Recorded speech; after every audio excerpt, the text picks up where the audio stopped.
एक युवक ने चुपचाप विमान में मौजूद सारी मिनरल वाटर की बोतलें खरीद लीं और उन्हें अपनी सीट के पास सहेज कर रख दिया। ये देखकर सभी यात्रियों को लगा कि वह पागल हो गया है, क्योंकि किसे 10 लाख रुपए खर्च करके बेकार की पानी की बोतलें खरीदनी होती हैं। मगर किसी को नहीं पता था कि वह युवक असल में 20 साल बाद के भविष्य से लौटा था। दरअसल 20 साल पहले इसी फ्लाइट में वह सवार था जब विमान 9000 मीटर की ऊंचाई पर लीबाओ से टकराकर क्रैश हो गया था, जिसमें 99% लोग मारे गए थे और बाकी बचे लोग एक वीरान टापू पर जा गिरे थे। उस टापू पर ना खाना था, ना पीने का पानी, और 5 साल तक लोग वहां तड़पते रहे। फिर उन्हें पता चला कि समुद्र के नीचे छिपा एक खजाना है, जिसकी चाबी से नाव चलाकर वहां से भागा जा सकता है। लेकिन जैसे ही युवक ने वह खजाना ढूंढ निकाला, उसकी गर्लफ्रेंड ने पीछे से हमला कर बक्सा छीन लिया और उसे तड़पता छोड़ दिया। सौभाग्य से चिंग याओ नाम की लड़की ने उसे किनारे तक खींच लाकर उसकी जान बचा ली। उसी समय उसे गर्लफ्रेंड की असलियत का पता चला कि वह केवल खजाने के लिए उसे इस्तेमाल कर रही थी। यह जानकर वह टूट गया, लेकिन कुछ कर नहीं पाया, क्योंकि तभी 100 मीटर ऊंची सुनामी आई और सब कुछ बहा ले गई। मरते समय उसे अफसोस हुआ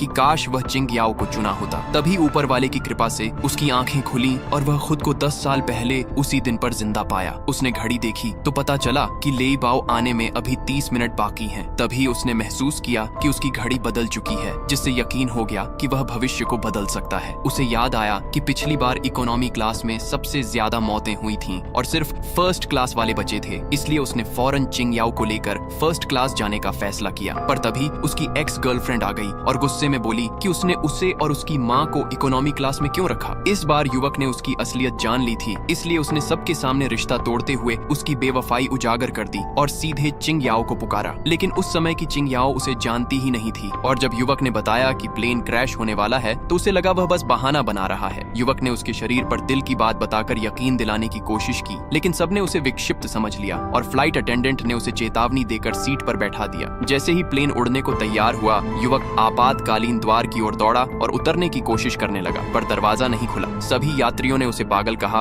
और बोले कि बाहर मौसम बिल्कुल साफ है, लेईबाओ की कोई संभावना नहीं है। उसे मजबूरी में पूरे प्लेन का पानी खरीदना पड़ा, क्योंकि उसे पता था कि टापू पर पानी सबसे बड़ी जरूरत होगी। सब उसे पागल कहते रहे, लेकिन उसने ध्यान नहीं दिया और फर्स्ट क्लास की सारी सीटें भी खरीद लीं। वो गर्लफ्रेंड फिर आई और बोली कि अब डर लगने लगा है। युवक ने कहा कि इस बार सब कुछ बदलेगा। सब उसका मजाक उड़ाते रहे, लेकिन वो बस घड़ी देखता रहा। 7 मिनट बचे हैं, तब तुम सब मुझसे माफी मांगोगे। 5 मिनट बचे हैं, अब लेईबाओ टकराने वाला है। तभी अचानक बिजली कड़कती है, प्लेन हिलने लगता है और अफरा तफरी मच जाती है। युवक चिल्लाता है, पकड़ लो मेरा हाथ, नहीं तो इस बार भी हम मर जाएंगे।